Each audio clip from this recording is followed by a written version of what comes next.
for being here. So my name is Crystal Lazard. I'm one of your facilitators. I'm with the Institute for Local Governments. We are the nonprofit, nonpartisan group that's helping tonight and this process. I'm fairly new to the Fresno group, but I've been doing Chapter for a little while, so I'm excited to be here. Tonight we're going to go over an update on the air quality monitoring plan and some specific air quality data that's been coming in. We're going to have a presentation by DPR and an update on where they are on the different pesticide regulations. And then we're going to go into the SERP and do a fun exercise where we prioritize the different strategies that we want to hear back from you guys about, what you really like, what you love, and you'll get a packet that looks like this, and we'll be asking you to do some fun taping over here. And that'll be towards the end after we have a couple other announcements. There is food in the corner and restrooms over here behind me. This is the kind of meeting where if you have any questions at any time or any issues, just raise your hand. I'll be moving around. Feel free to use, see, Eric's illustrating. Yeah, it's very inclusive, it's very open. So I'm just gonna make sure that we stay on track, but within that, please feel free to jump in the dialogue. So if you don't have a headset, please channel 2. If you're in the back, there should be headsets floating around. If you don't have one or yours is not working, there should be some more in the corner. If you don't have any of the materials, they're here in the back table. Any questions about what we're gonna do today? Jamie. And we really, everyone, whether you're an English speaker or a Spanish speaker, is going to need a headset. We're going to really hold people to needing to put the headset on. We want to make sure everyone is hearing everybody's comment. Mm-hmm. So just put it around your neck like I have mine. Mm-hmm. And when someone speaks in Spanish, then you'll throw it on your ears if you're an English speaker. Our fantastic Spanish folks are already wearing them because I am an English speaker. So if you're not wearing a headset, when we get going with this meeting, I'm going to come by and encourage you to do so. If you're having problems with your headsets, let me know. But again, we're on channel 2. Awesome. Okay. So we're going to start with Jessica doing a brief presentation. All right, hello everyone. It feels like 6 weeks doesn't sound like a lot of time, but it feels like it's been a while, so welcome back. I'm really excited to see everyone. And hopefully you're really excited. I know there have been a lot of questions about the community air monitoring plan.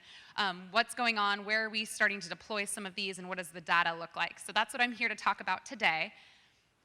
So as you know, we went through a couple of different steering committee meetings and some subcommittee meetings to determine where the community really felt like we could deploy all of our different community air monitoring platforms. And if you recall, and we'll go over this in a moment, we had a variety of different types of platforms that measured different types of pollutants. So it was really up to the community and the committee, who I felt did a really, really good job sort of taking a look at the technical information, what you guys know about the community, and trying to place these monitors in sort of the best way possible to get a good understanding of what's really going on in the community. We've had 2 PM2.5 monitors up and running for some time now, one at Roosevelt and one that we recently put up at the Bitwise Stadium South building in downtown Fresno. And then we're sort of in various stages of discussion with the property and school district officials for the remaining sites. And I'll just go over actually every individual site right now and kind of explain where that process is. Most of our air monitoring, should everything go well, kind of based on where we're at with all of these discussions, we expect to be underway in the next couple of months. And that includes some things that we expect to be deployed in a couple of weeks here, all the way out to a couple of larger pieces of air monitoring equipment that's going to just take some time. There's going to be a little bit of construction that'll be needed, and that'll hopefully be underway in a couple of months here. So just sort of a preview. This is really just a reminder that this upper left-hand corner, we went over this a lot back in June. These are our air monitoring vans, and hopefully you got a chance to take a look at our air monitoring equipment that was parked outside. These are them exactly. They're equipped with a variety of different instruments that measure pollutants all across the map. So it's PM2.5, ozone, black carbon, things that can be indicative of emissions from a variety of different sources, including mobile, area, stationary sources, a lot of that technical stuff we talked about in the beginning of the summer. Up here on the right is our compact air monitoring system. We have 2 of these that are being deployed in the South Central Fresno community. Measures similar things to the van. It's not quite as expansive, but again, it can do BTEX, which is a variety of organic compounds that come off of typically like refining type activities, as well as PM2.5, black carbon, things that are, again, more indicative of maybe diesel emissions. Down here in this bottom left-hand corner, this is our like monstrosity giant trailer. We have one of these, and this is like the full Cadillac of everything. It has a variety of ways we can do speciation analyses on both VOCs, which are sort of those organic compounds that again can come off of a slew of different emission sources, as well as PM2.5, so that smaller particulate matter. We can determine what types of those VOCs or PM2.5 from some instrumentation that'll be in that big trailer, and that's going to take a little bit more power, and I'll explain that in a few minutes, kind of why that's going to probably be the last one we deploy. And then here, these are our PM2.5 monitors. They're very easy to deploy. That's why we have 2 of them already up so far. And they're small, compact. They don't require a lot of, you could just kind of place them somewhere and plug them in, and they're kind of ready to go. They require a tech to go out maybe every couple of months to just check on it and make sure we replace some of the consumables within the monitor. But essentially, these are the ones that we're going to be deploying as quickly as possible. It really just takes a matter of us working with school districts or property owners to get them somewhere. So this is a reminder, and I've kind of numbered them here so you can kind of take your slide and then follow along the rest of the slides with this numbered map here. Just a quick reminder of where we have all of these, and these were those community zones we went over, and the community voted on kind of the zones that they appreciated certain types of monitors being in. So we have stuck with that. Most of them, obviously there were a couple that were already deployed, and then we've been in contact with a variety, again, schools and properties within these exact zones that the committee recommended. So that is still how we are planning to move forward. This yellow dotted line around here, this is the focus area that the committee recommended for the air monitoring van. So there are a couple things we can do with that van. As a reminder, we can drive around the entire boundary, which is still the intent, and get just sort of like a good understanding across the boundary what pollution looks like. We can also drive somewhere and maybe park it for a little bit. If there is maybe a secure site we feel that we can park it, plug it in, and kind of let it run, we can start to get a better understanding of the unmonitored areas. So if there's a committee or community concern that we don't monitor currently, we can deploy that van and try to get a better understanding. So now I'm just going to quickly go over sort of where we're at with each of these different sites. The first 2 are rather easy. The first is this Fresno-Roosevelt high school site. It began back in March, as you recall. It is on the roof of their science building, and it's been running pretty well.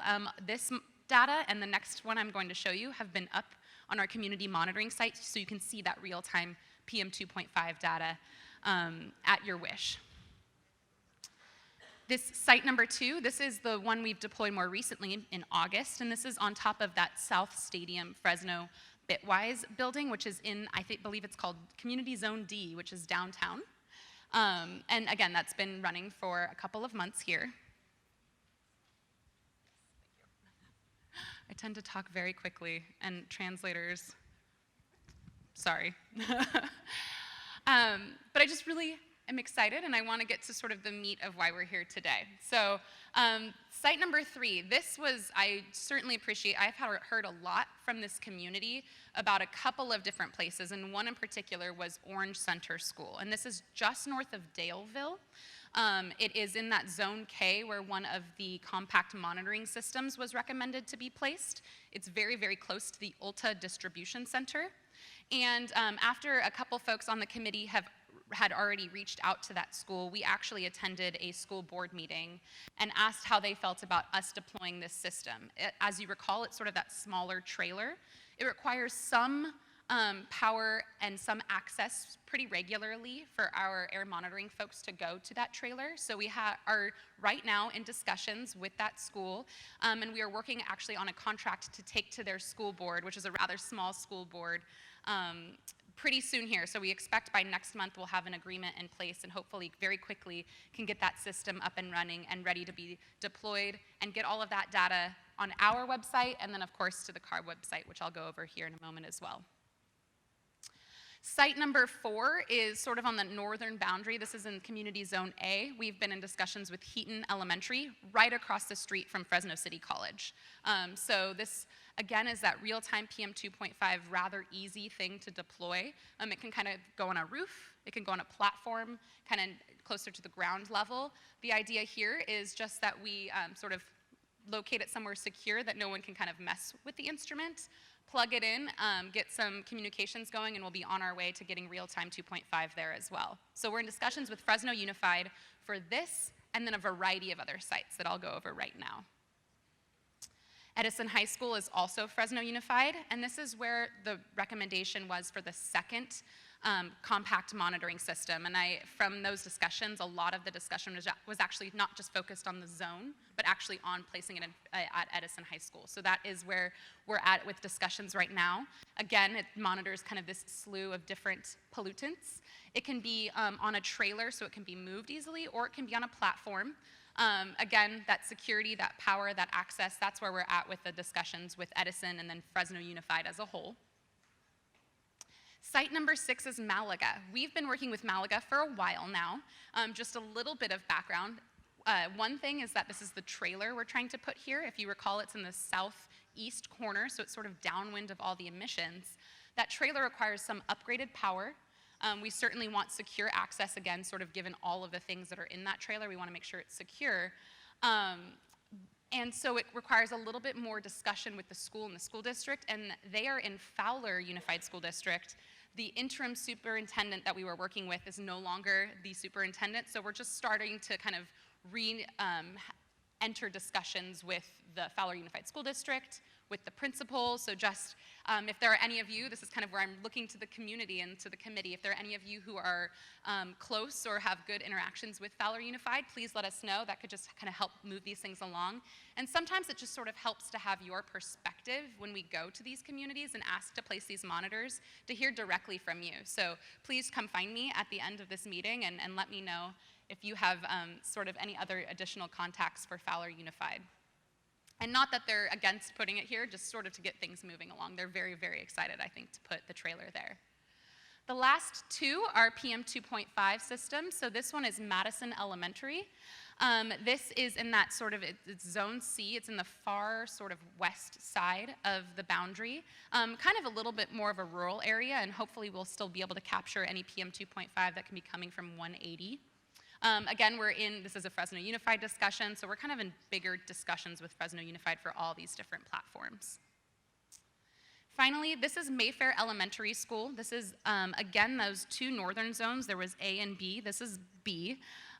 We were initially looking at Yosemite Middle School, but we think, based on some discussions with Fresno Unified, that Mayfair might be a better location.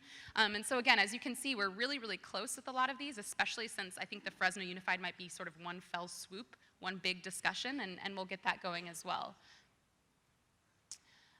Again, this was just a highlight. I just already talked about this. I just wanted to remind you that we hope to start this more regularly starting next month, which is really just a couple of weeks away. So we'll start driving around the boundary, getting the air monitoring van to start monitoring before we continue to deploy the rest of these monitors. And again, that'll all be incorporated into the data system for the district, and then, of course, the statewide data portal. So now to the fun stuff.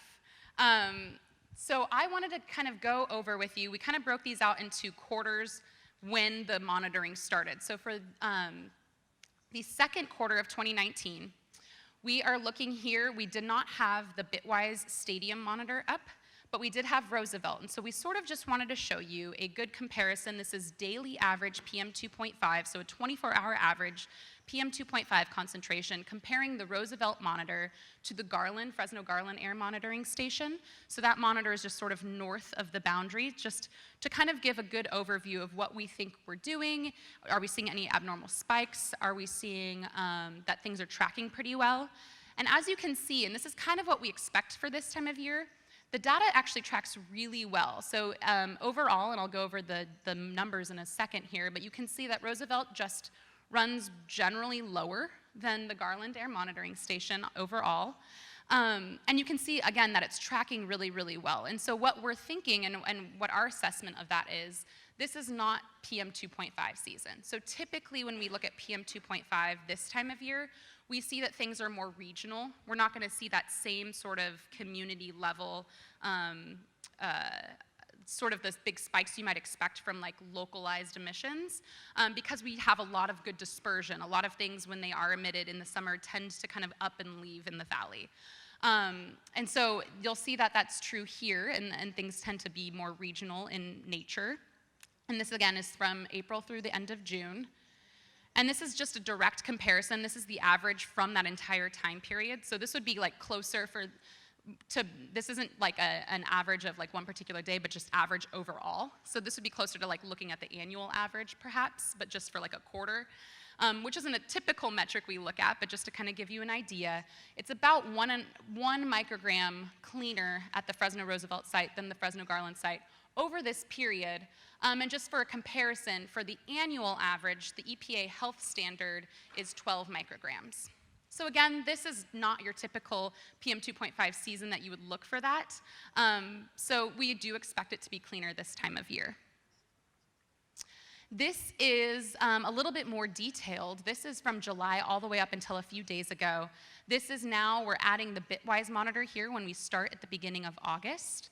And you can see generally, again, the Bitwise and Roosevelt, which are your two community air monitoring sites, tend to track with that Garland air monitoring site. And I just highlighted here a couple of different things so I can show you what I mean by that regional pollutant. 4th of July fireworks aren't actually really regional at all, but typically regional because everyone tends to seemingly celebrate. And so that's what that spike is right here on the 4th of July. But as we move forward, you can see when we get into areas of poor dispersion, all three sites sort of peak in the same few days. We had nearby wildfires in this period, and we did see smoke impacts kind of across the valley. And that's kind of what these few days here from September 11th to September 14th look like.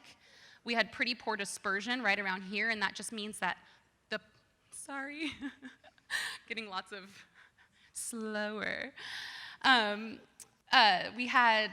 This just means that when the pollution goes to sort of like up and lift out of the valley, it doesn't really get a chance to do so because the weather pattern is such that things are pretty stable, or there might be a cap on the valley.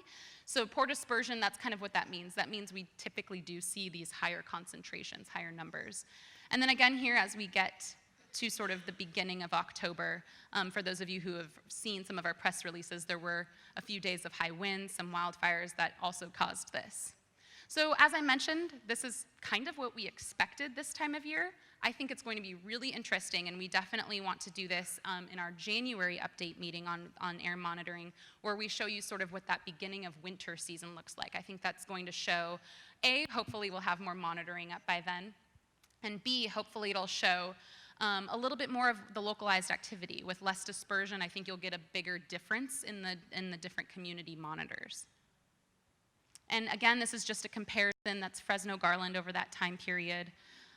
We started this in August because we felt like it was fair to compare Bitwise equally to the two of these. And so when you take a look, it's about 2 micrograms cleaner at Roosevelt and about 1.5 cleaner at Bitwise. And again, that's something that we might see change as we go into the winter season. So finally, we took one day, and I just wanted to show you something. I know that there's, especially those of you who track air monitoring often, and I know that there are a lot of you who do, who use RAN. We wanted to show an hourly average PM2.5 comparison to show you sort of what different hours might look like throughout the valley or at these different sites. And so you can just kind of see in the morning, we tend to see things are a little bit more stable, and this will be even more pronounced in the wintertime. So pollution tends to be a little bit higher in PM2.5, and then as heating of the ground heats up, that just allows pollution to sort of lift up and out of the valley, and that's where you'll see these dips.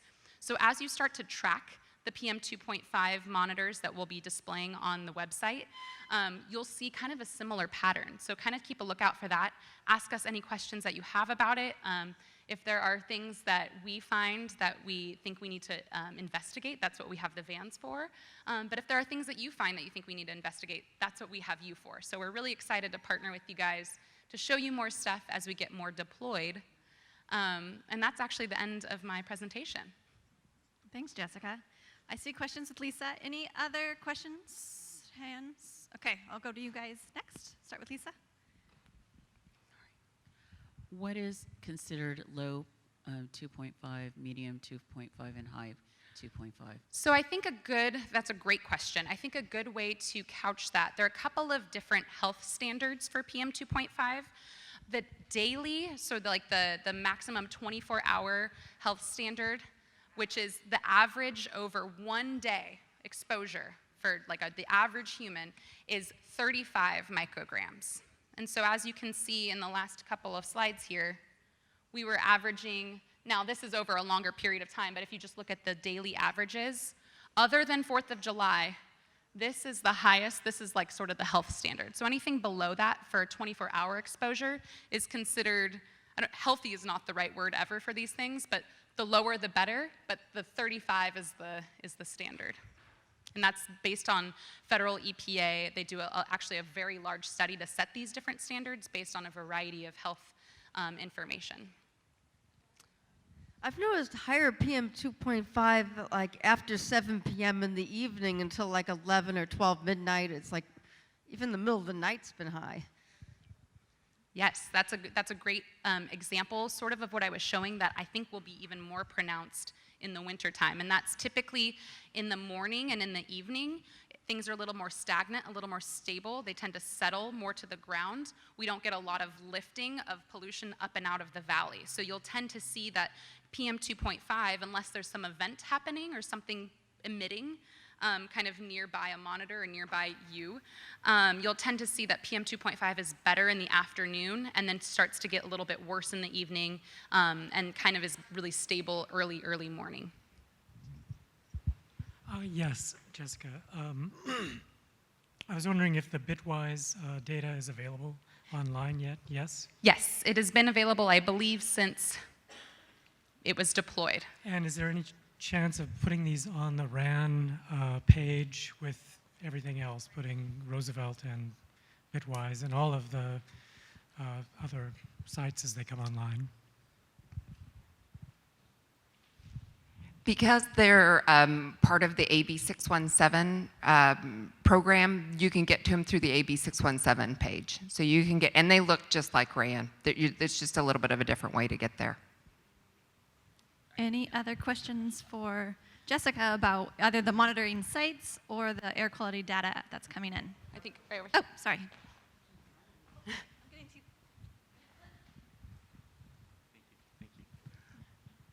I guess it's more of a comment and a question combined. But okay, the information that we're taking down, who is it benefiting? Who is it benefiting? Yes. So that's a great question, and maybe I can pass it to Jamie in a second.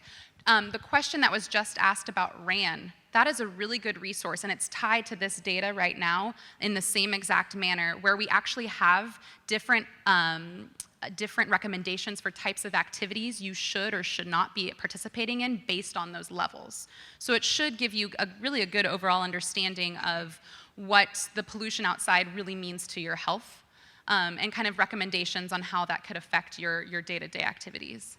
Okay, the reason why I'm asking that question is because if it's benefiting a certain group versus another group, there's no equilibrium as far as heavy industry if that has a part in it. And I've noticed across the United States, heavy industry is continually being put in communities of color. So if there's a concern about your data, why isn't the heavy industry spread across communities equally versus one particular type of community? So it's almost like there's an experiment going on in people's backyards of color because, well, we want to see how much we can poison them without actually killing them, versus in other communities where you don't, oh, not in our backyard, it'll never happen. So the comparison it's amazing to me how you can say what's safe for people of color because that's where heavy industry lies across the United States. It's a known fact. And when you go to North Fresno, you don't find any heavy industry at all. It's very limited, and they'll not have it in their yards. So it's almost like a science experiment, in fact. It's a little bit disturbing, but it's a science experiment effect. And I think that's why a lot of these monitor deployments are going to be really, really, hopefully very useful for this community. It's throughout the whole boundary. Hopefully it's well equated within this. This is all very specific to this area, and so hopefully that helps with that education component. And we're also going to be able to compare it to other areas.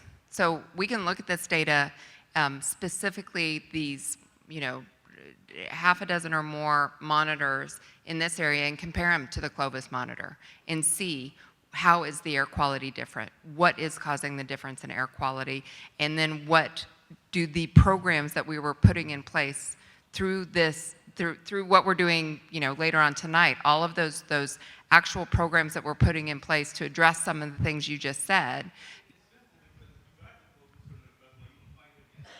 Right, but in some cases, actually, Clovis has much worse air quality than Seth. And we get people shaking their heads all the time. So that's part of what this process is about. I know it's not in any way intuitive that you would think that Clovis has worse air quality, but that's what this process is looking at specifically. We're going to put more monitors in this community so that we can be certain about what's actually happening in this community. Yeah.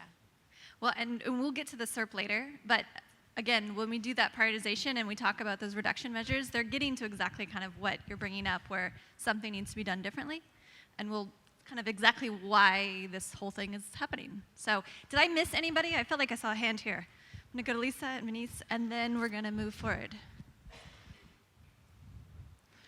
Part of the reason why you have heavy industry in West Fresno is because you have a planning commission that allows it and has never really done any sort of environmental justice. And one of the things that the community can now use to start to move and to change the planning commission is this data. My question to you is, my bailiwick is Roding Park. I need to know the PM2.5 numbers for 99, 41, 168, 180. What are the major polluters? How does that, where is that information on here? Certainly. So there are a couple of things, and then I think we can always say that the monitoring van will be a really big help in questions like that. So I think that'll be something that we can even, maybe after the meeting, Brad Dawson is our monitoring supervisor, because I think that's going to be really important as we deploy our limited monitoring resources to use that van to answer all of these questions. And how does a community member request that one of the monitors be put at an intersection or near a facility of concern?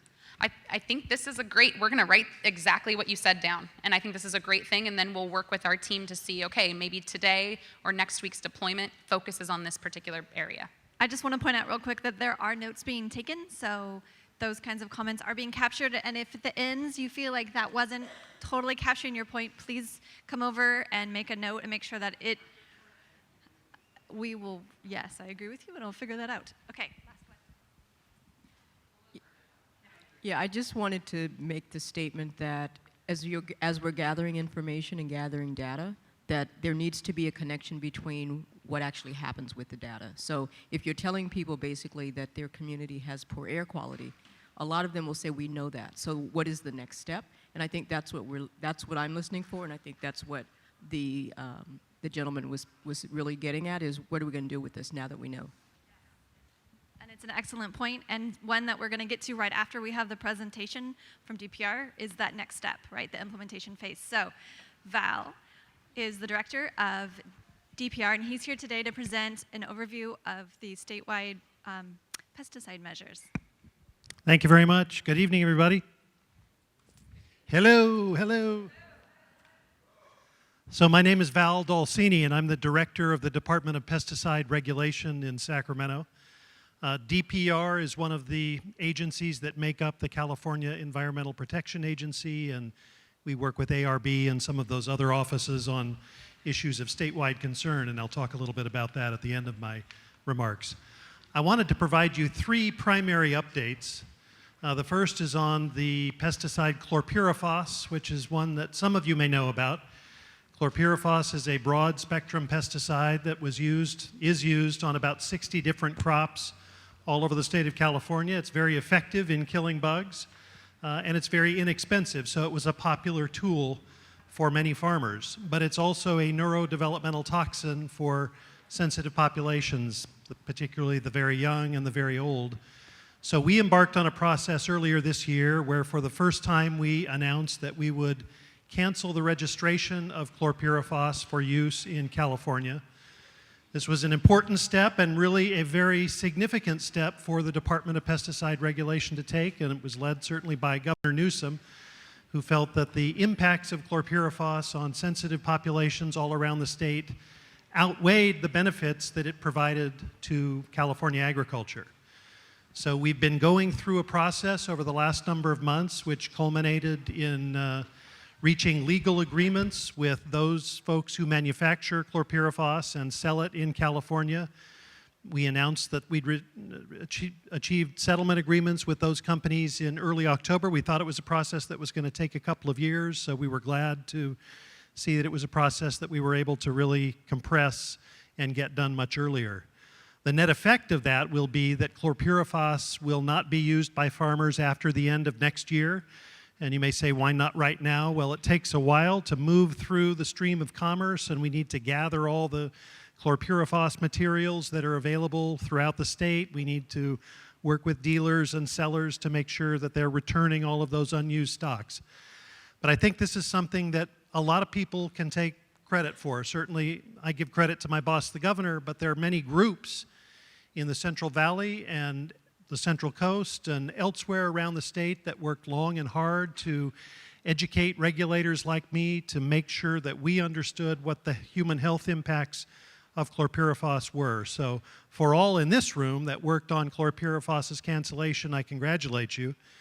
And it's going to be the first of other significant toxic pesticides that we're going to be addressing in the near term. Now, the second one that I want to talk about is something that's referred to commercially as telone. It's otherwise known as 1,3-D. 1,3-D is a pre-plant soil fumigant. So if you're on the Central Coast in the Salinas Valley, for example, and you're driving by the fields and see tarped strawberry fields, those probably have been treated with 1,3-D. They inject 1,3-D deeply into the soil. They cover it with tarp so there's very little off-gassing. And that sterilizes the soil essentially, kills all the nematodes and the bad bacteria in there to grow healthy strawberries. Here in the Central Valley, they don't tarp the applications of 1,3-D for the most part. They do it for treating almond orchards or walnut orchards or vineyards in some cases. The result is that sometimes you get off-gassing of this fumigant. We have air monitoring networks in Kern County in the town of Shafter, and in Fresno County here, in Parlier, and in the town of San Joaquin, where we've recorded exceedances of 1,3-D. In other words, there might be a period where you see, a spike on the air monitor saying that there is 1,3-D in the air where it shouldn't be. So what DPR is doing now, and Jesus was in Sacramento last week at the workshop that we did, is looking at acute emergency measures, essentially, that mitigate these off-gassing impacts. And that could be recommending that tarping be used in the Central Valley, or that buffer zones be increased, or that any number of other things be considered in order to reduce the impacts on human health that 1,3-D potentially poses. So that's the second big thing. The first, chlorpyrifos, we won that battle. Second is 1,3-D. We're in the midst of developing appropriate mitigation measures for that. The third issue that I want to visit with you about this evening is the relationship that DPR, my department, has with the Air Resources Board. Now, this is not brand new, but it's relatively new. I came to EPA in the summertime, and Richard Corey, the executive officer at ARB, and his senior team, many of which are here tonight, we all decided that what we needed to do was work more closely together because they deal with a lot of air contaminant issues. We deal with them on the pesticide side of the ledger. And it really makes sense for us to work closely where we can, and we've done that in Shafter. And so my staff and I have been to meetings with the Shafter Steering Committee, and I'm here for the first time tonight in Fresno, and I want to continue to build the relationship that we have with ARB, because in the context of AB 617, I think there are lots of things that we can do together. And that's certainly something that makes government run more effectively and more efficiently and serves you better as citizens of our great state. So beyond those three big issues, chlorpyrifos 1,3-D and working more closely with ARB, I just want to give you a sense of my philosophy as the director of the Department of Pesticide Regulation. So we walk a fine line, as you can imagine. Our mission is several-fold. One is to protect public health and the environment, while judiciously and thoughtfully and deliberatively and creatively at times regulating the sales and use of pesticide, all while looking for safer, less toxic chemicals and a renewed focus on integrated pest management. So sometimes it's kind of tough to square that circle because the three parts of our mission can be in conflict at times, and it's a balance ultimately as you serve in positions like mine to be supportive of economic growth on one hand, but at the same time appreciate the impacts that some of these tools have on human health. So my focus is going to be to talk more about integrated pest management, which certainly includes the use of chemical pesticides, but it also has a whole variety of other tools that I'd love for farmers to use before they go to that final tool in the toolbox. And that's biological controls, that's habitat issues, that's cultural practices. There are lots of things that go into integrated pest management that can be done before you get to the need for a harsher, chemical pesticide. So I'm going to be having meetings like this around the state. I travel a lot around California, and I appreciate the fact that I've been welcomed in a lot of different parts of the Central Coast and the Central Valley and the Imperial Valley.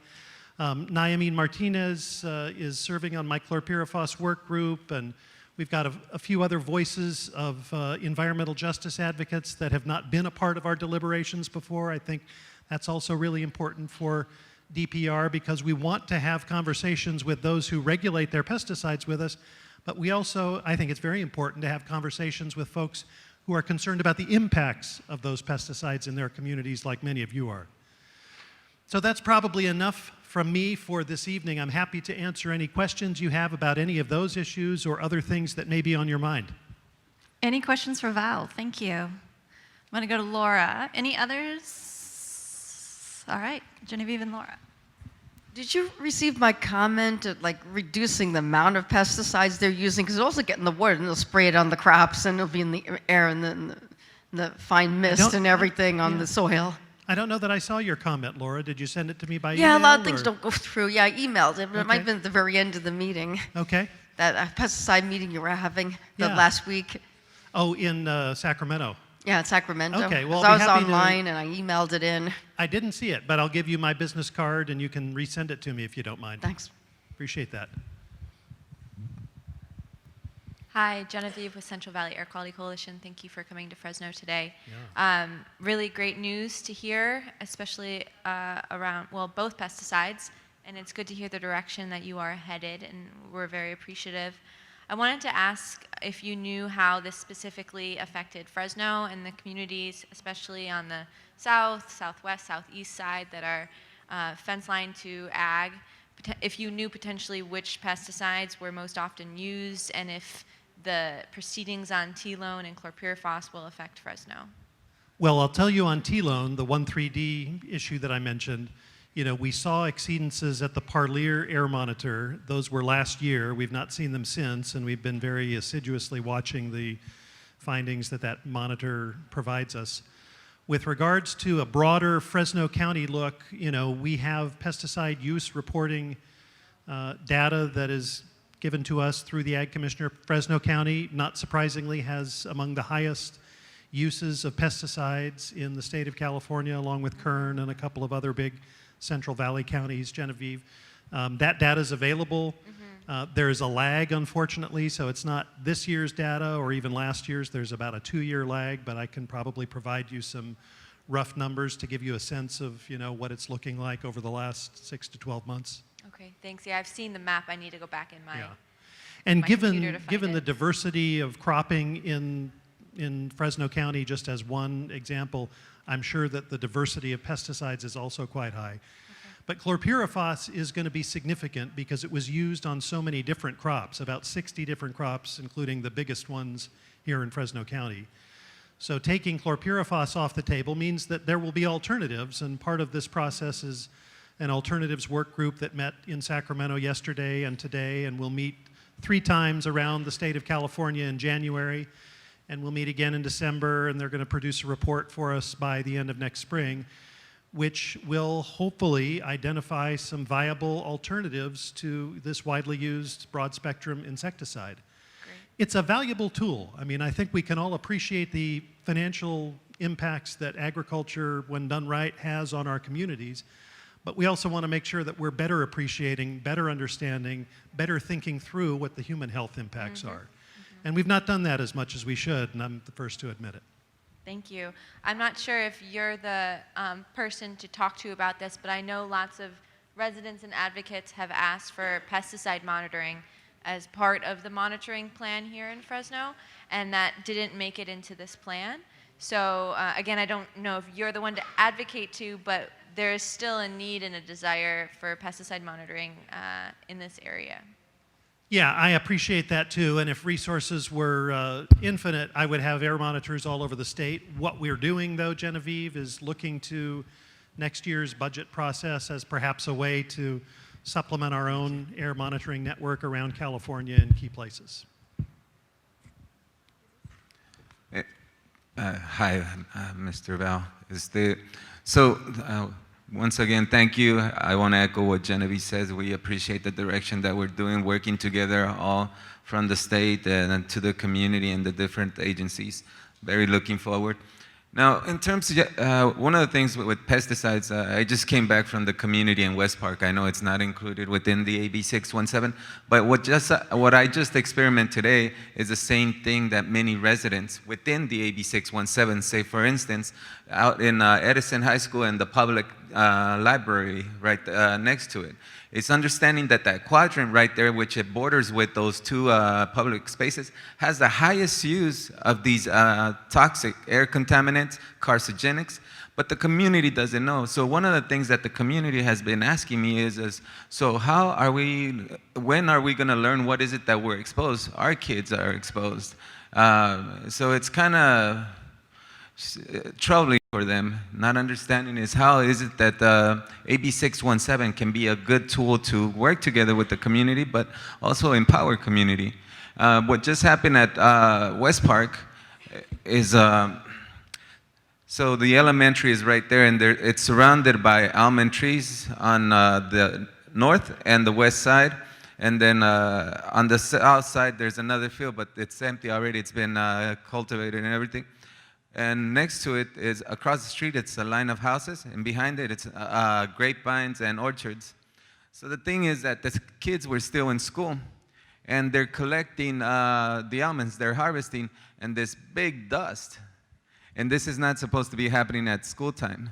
And on the other side of the school, I'm talking to one of the board members, and he's saying, oh, they don't do that kind of stuff. And so imagine me talking to him right here in front, and in his back, you see the big cloud of stuff. So these are the things that concerns many folks. So I'm just curious is that how will DPR engage this process, and how can we expect the transparency and the continued engagement? Well, I appreciate that comment, Jesus, and you know, one of the issues that you and I and others have talked about over time is the need for greater notification in communities here in the valley and on the coast and elsewhere in the state where pesticides are used. I think in the case of almond harvesting, you know, that's one of the dustiest and dirtiest harvests in California, bar none, because they're obviously, you know, shaking those trees and then they're going through and sweeping up the nuts, and it's just a very dirty process. But with regard to the pesticide use, I'm working on ways, trying to work with community members here and there to develop ways to better notify folks about the things that are applied in the fields around them. Now, it's challenging because real-time notification is difficult, and as I mentioned to Genevieve, you know, there's a lag in the pesticide use reporting, but I'm trying to work with my staff to push them to find ways that provide at least basic information to communities about the things that happen around them, whether it's a 1,3D application or anything else for that matter.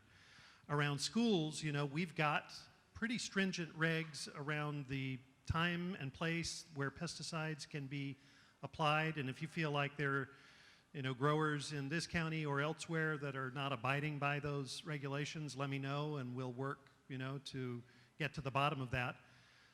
Part of my job too, Jesus, is trying to develop working relationships with the ag commissioners up and down the state, many of which have the right intentions, some of which need to be, kind of brought along a little bit, quite candidly. And that's going to be a challenge for me as I sit in that office in Sacramento, is to make sure that folks in Fresno or Kern or Madera or Merced or wherever the county might be have the same interests that, the people that I hear from communities all around the state. And so it's going to be a work in progress. It's going to be something where I can't guarantee you, resolution tomorrow or even next month. But I can pledge to you that I'm going to work hard to try and find a way to allow folks better notification. Quick question. So one of the things that the community, just the folks from Parlier, understanding that they're the highest impacted people exposed or community exposed to 1,3-dichloropropane or T-lone. So the idea is that they were just empowered and they just were super encouraged to start procuring this and for them to engage this process. So thank you for those tools, such as the workshop and stuff.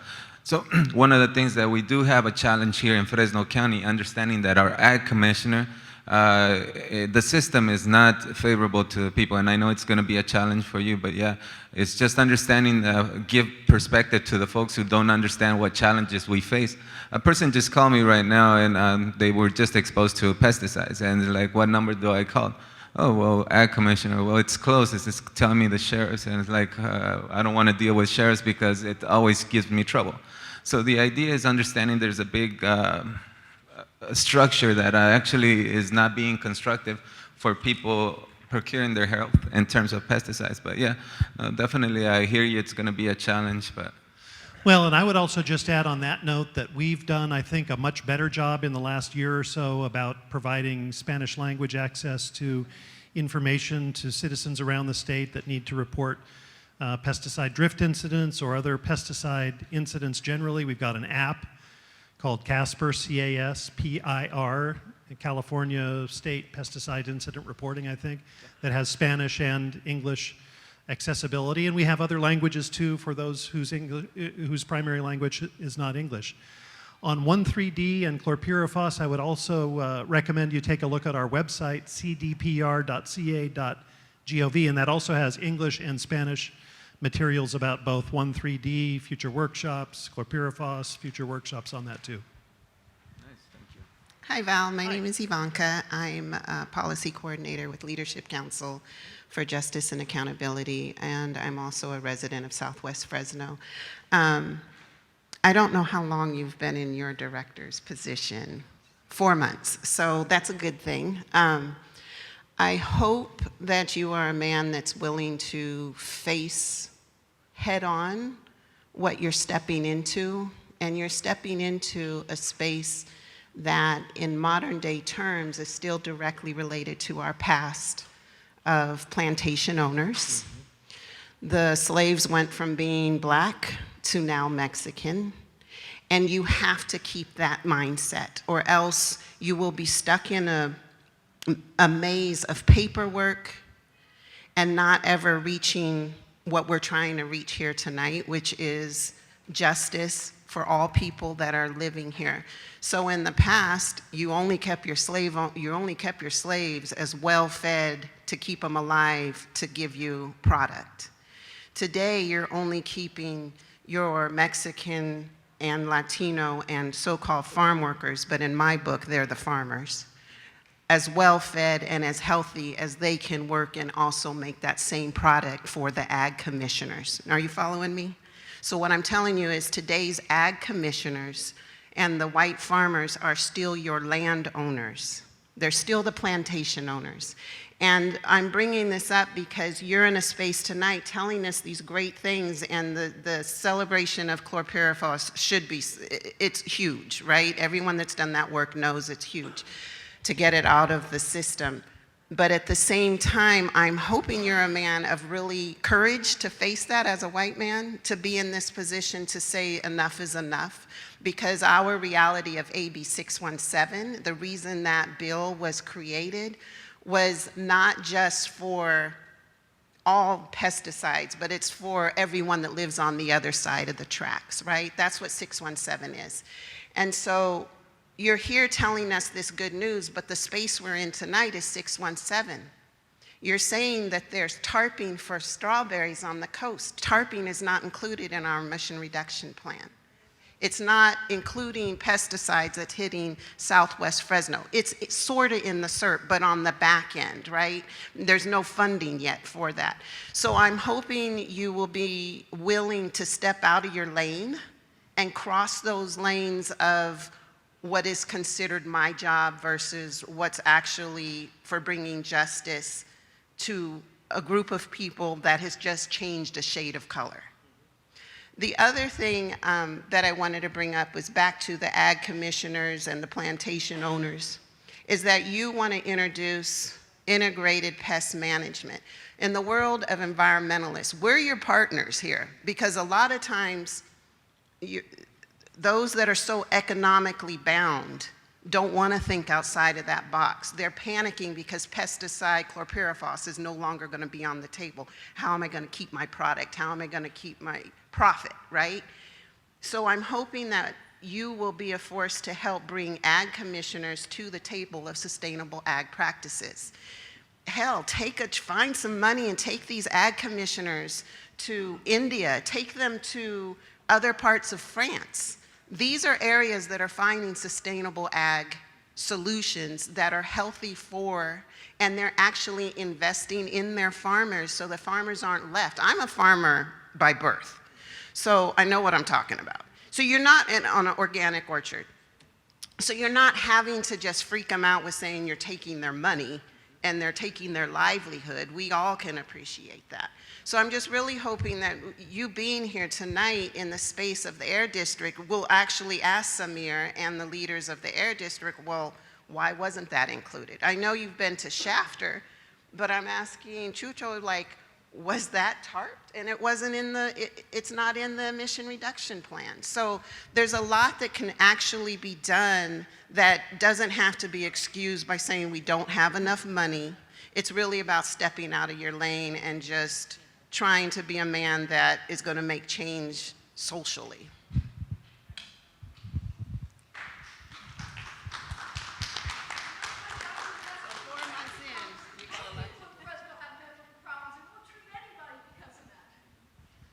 Well, those were great comments, Ivanka, and I hope that, when we continue to see each other down the road, that you find me to be a man of moral courage and one who seeks justice for all Californians.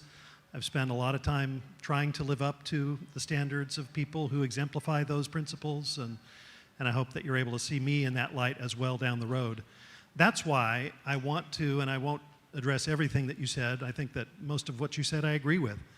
But that's why I want to approach my job as having a door that's open to those who've historically been able to come into the room, but also, more importantly in this day and age, really to make sure that I'm listening actively to those who are impacted by the use of those tools around the state of California.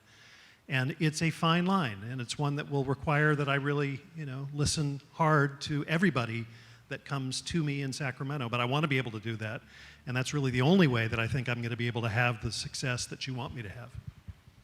Great. Okay, we are over time, but I want to let Lisa and Kevin say something very short and quick. I know this is a really important topic, and this is not the end of the discussion, obviously, but thank you so much.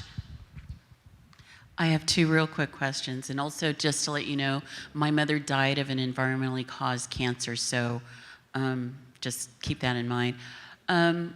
You're currently going through your annual budget process.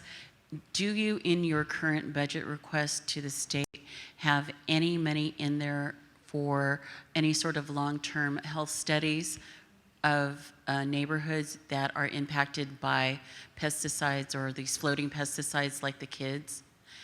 I don't think, Lisa, we have anything, and we're still in the process of developing the governor's January 10 budget. I don't know that there's anything in there today in the DPR budget.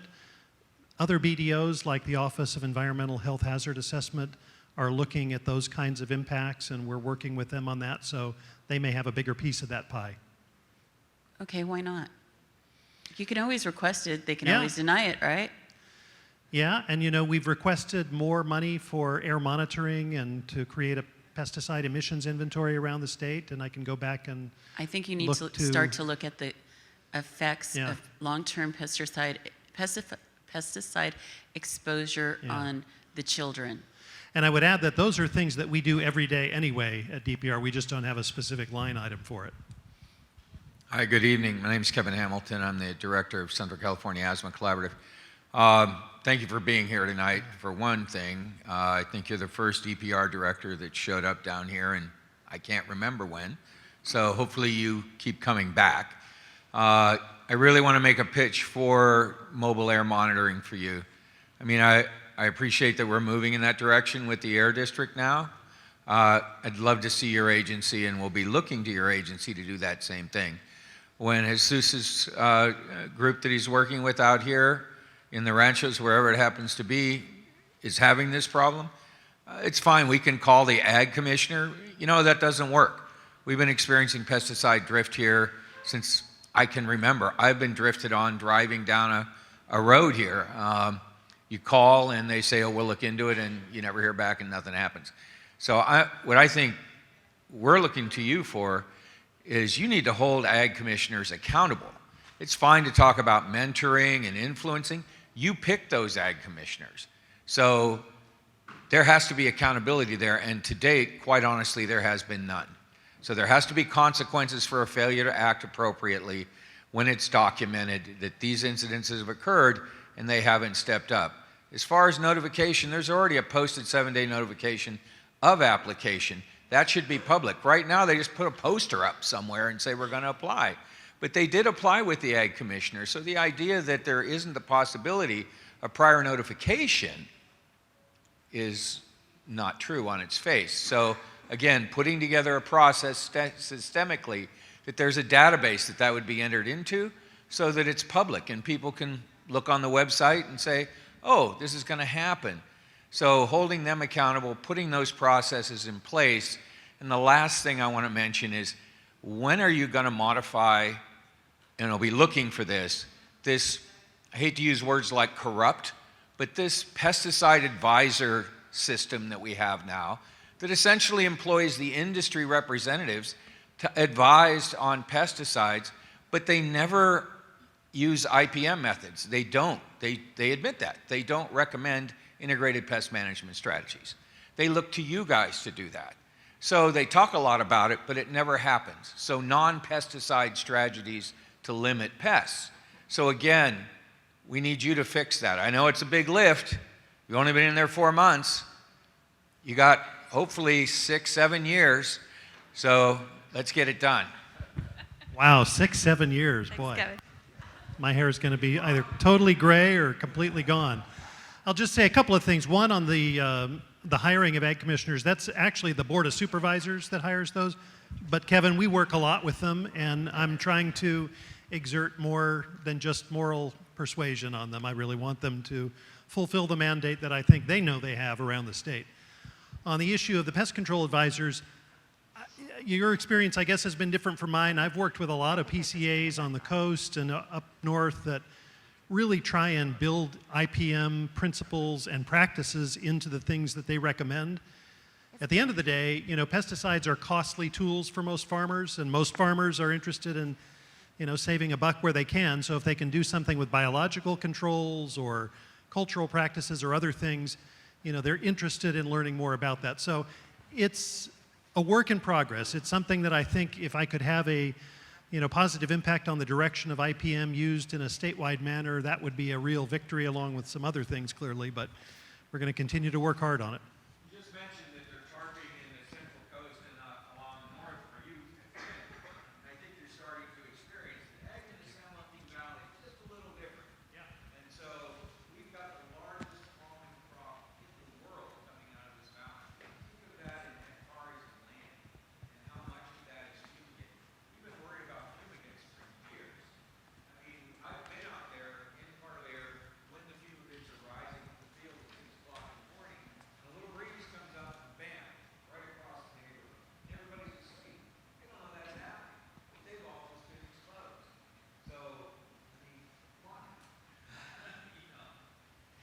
Okay, I am, in the interest of time, Eric, I'm really sorry. I'm going to move us forward. I will encourage everyone in this steering committee and the community residents behind to please get Val's card and follow up with him. Eric, I'm very sorry. If there's time at the end, I will circle back, but I do want to give enough time for us to do a quick update on the SERP and then our prioritization exercise. So Jamie's All gonna right. start. First of all, I want you all to give yourself a round of applause. No, I mean it. Like I'm excited. Like round of applause. Yay! Okay, so less than a year ago, we started meeting, and boy, we have learned so much since last October.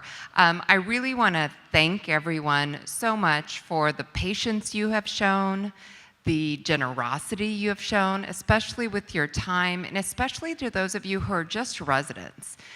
There's a lot of us here that are here because it's kind of what we do. But there are some folks that are just here because they're residents and they have put in the time and effort, and I just really want to thank you all. We so appreciate your involvement, and I'm a little biased, but I think we've got a pretty awesome steering committee. We have made great progress under some very tight timelines.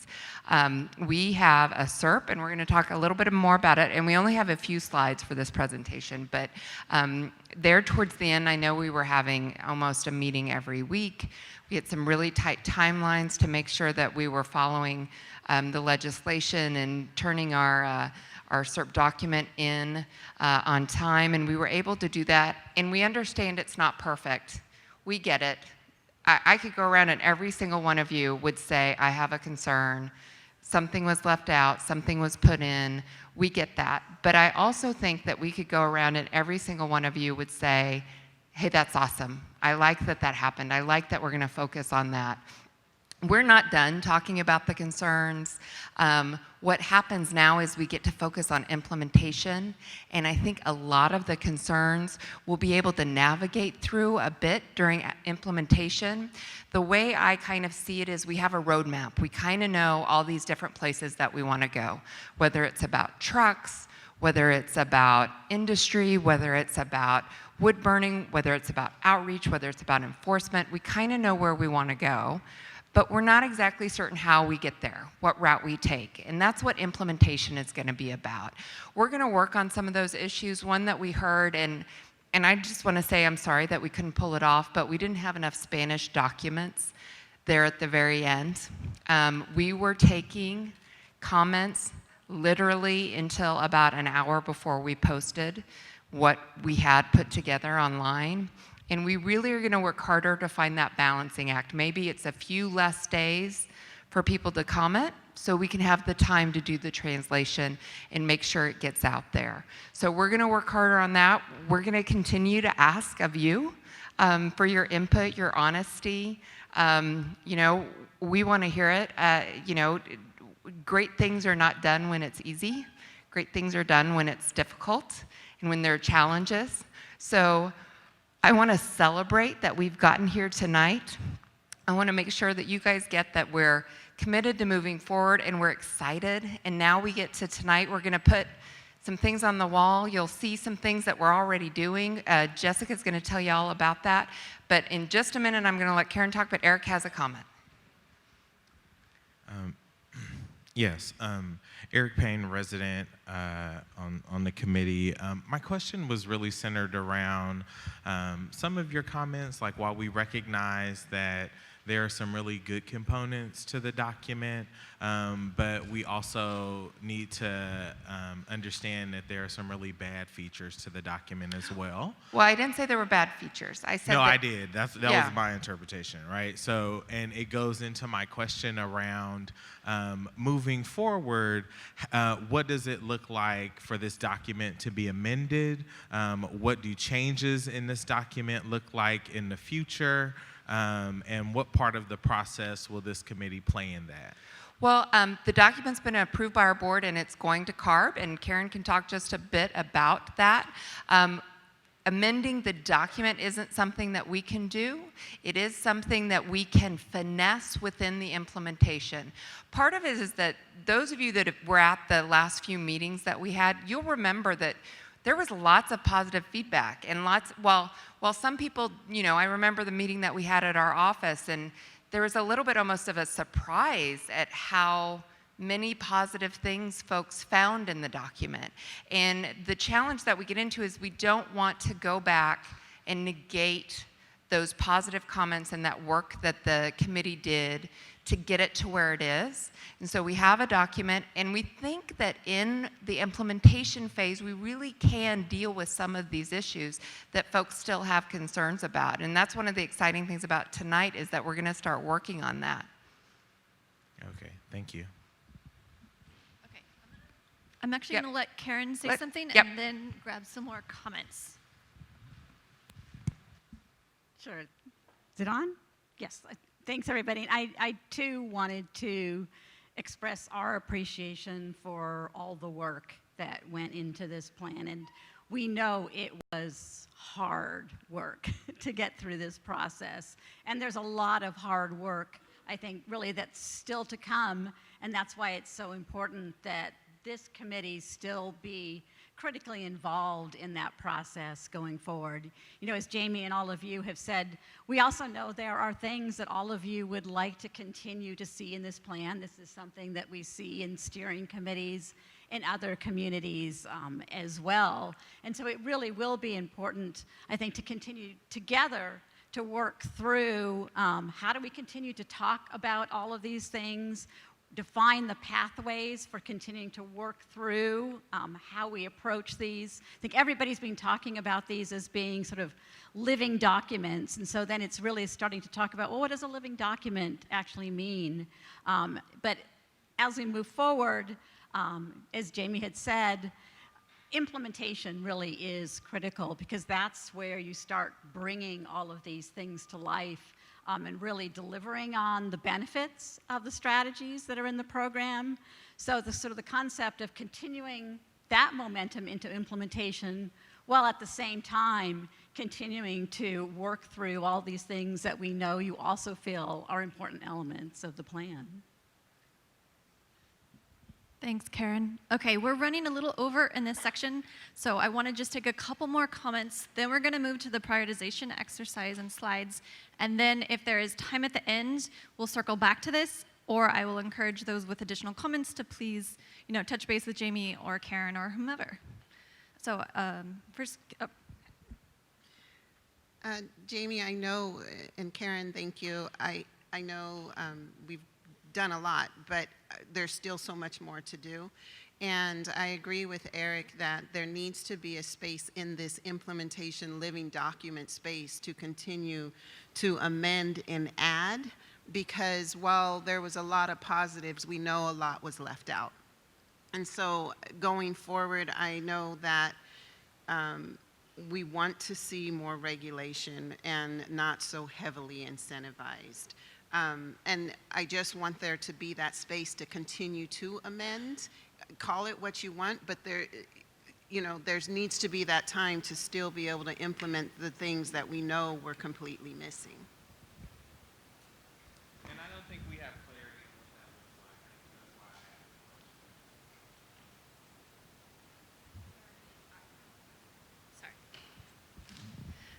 So what do you mean clarity on what looks like? Oh, the process moving forward.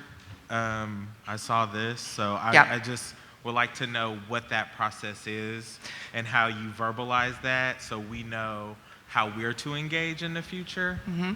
Well, that's an excellent segue to where we're going next. I know Kimberly has a quick comment, unless you want to hold it. Even though we worked really hard and on the SERP, I think that we're getting confused the positive feedback, because a lot of times residents are not even included or even invited to be a part of the process. So the positive feedback that you got was because they were included. We still were not able to get, when we did the exercise with the posties, we still were not able to get the results from that. So that was something that was missing that played an important role on the SERP being adopted, because we wanted to see what everybody voted for before it was voted on the SERP to be adopted by the board. So the positive feedbacks that you guys got is because we were happy to be a part of this, but it still is not a good plan to me, in my opinion. It's still not a good connection with the SERP and public health. So I think that that can be strengthened a lot more in the plan. And like Ivanka said, in this living document, there needs to be some type of room for it to be amended on certain things that we wanted to see in the document before it goes to the board. Okay, I'm gonna ask you to hold it, Lisa, because I really want to leave space for this exercise. I see the look, giving you. Okay, then I'm going to get you offline because I do want to let people start on this exercise. It's individual, so we can touch base real quick, but I'm going to have Jessica present a few instructions, and then I'm going to follow up. I understand, but I want to honor the fact that I want to let you guys leave on time, and we're about 20 minutes behind on this. So I'm just going to say I'm sorry, but I recognize that we really want to get to the activity, but I think that there is a great sense of uncertainty where our questions are not being answered and we're asking them in multiple facets. And so I would just like, if it's a yes, then it's a yes, but if it's a no, let that no be no, so we understand. Right, and I hear you're asking for clarity about where we go from here. And what I would like to say is that we want to start implementing the SERP.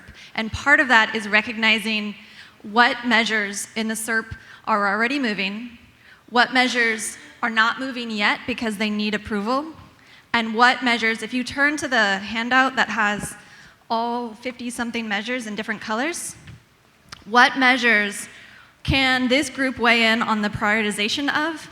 So then as it's feasible to move those things forward and get started, then they start. I am listening to you. I'm saying that for the process of this, we did this on Monday in Shafter, and we asked people to look at the cards. These are the black ones. And to indicate over here on a big poster which ones you love, which ones you like. If it's a measure you don't love or you don't like, then you don't put it up. And what we committed to the people in Shafter on Monday was that we would show them the results of that. And that was the next step of really identifying what does the steering committee think is most important to move forward with, and have a little more transparency about what's happening, what can't happen yet. And I'm stepping a little bit on Jessica's thunder, so I want to let her get going. No worries. I'm going to jump in there, and I think definitely a lot of these questions are going to be addressed by A, this exercise, and B, a couple points in my presentation. So I'm going to move quickly through these slides and really try to hit on your guys' concerns, while also recognizing, I think, and echoing Jamie and Karen's points that we worked really hard to put this SERP together. There are a lot of really great new measures that are going to achieve emission reductions in this community. So keeping in mind this is the Community Emission Reduction Program for South Central Fresno, we're looking to A, reduce exposure in the community, and B, reduce emissions. So we put that plan together, and while we recognize that there are some outstanding concerns, we want to kind of address those concerns through this implementation process. So recognizing that the SERP is a roadmap, but there is flexibility for how the measures are implemented. So there's the ability for the steering committee to make recommendations to the district about what we want to hear about at meetings going forward. So if maybe a priority measure for the committee is to hear about the implementation of vegetative barriers, for example, we can have the committee suggest that as a measure and come back and really discuss how we're going to implement that measure going forward as a meeting item. So I think there's really that customization as we move forward with the implementation path. But tonight, we are going to talk about what we can do now.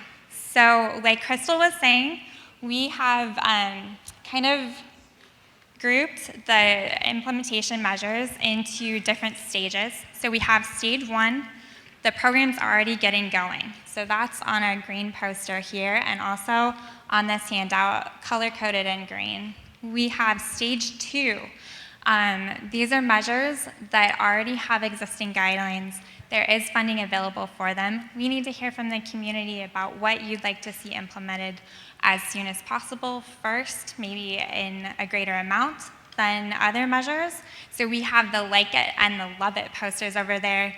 We're going to be giving each of our committee members and the public a stack of note cards where they can place the note cards on either the Like It or the Love It poster to represent your level of prioritization. Now keep in mind, these are things that might have funding amounts, things like incentives for locomotives, incentives for heavy-duty trucking, also things that we've really heard from certain committee members are a top priority, like collaborating to enhance community participation in land use processes. All of these measures are described in more detail in the SERPs, and we are going to be available district staff to provide more information as you have questions about it. But I'd also really like to highlight what's already getting going. So those are highlighted in green, and those are a lot of measures that we've heard from the committee is really important. So enforcement measures, things like enhanced inspection frequency at stationary sources, regulatory measures, those are already starting, regulatory review,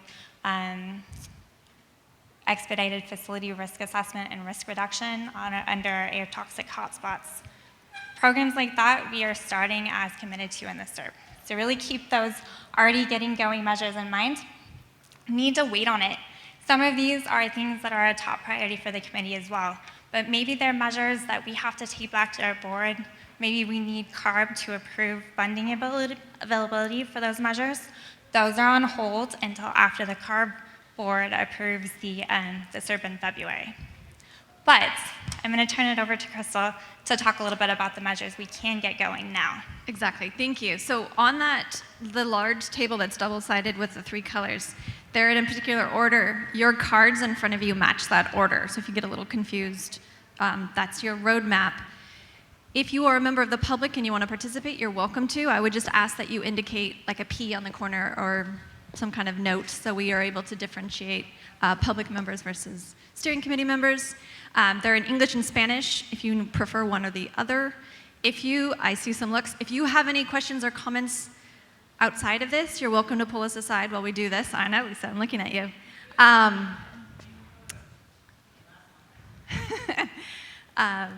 So here's the deal.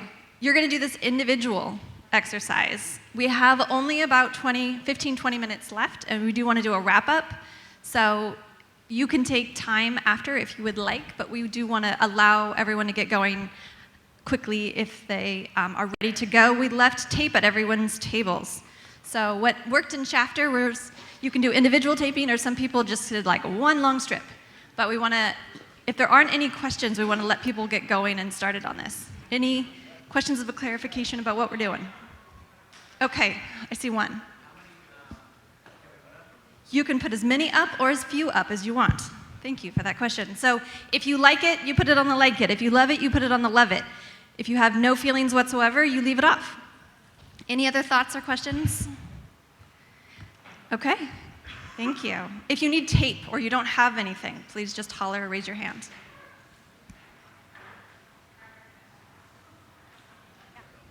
Okay, I know we're getting towards the end of our time and people are still talking, but I wanted to just highlight a couple dates and do a quick wrap up. And then if you still have things to tape or you still want to talk, you're welcome to.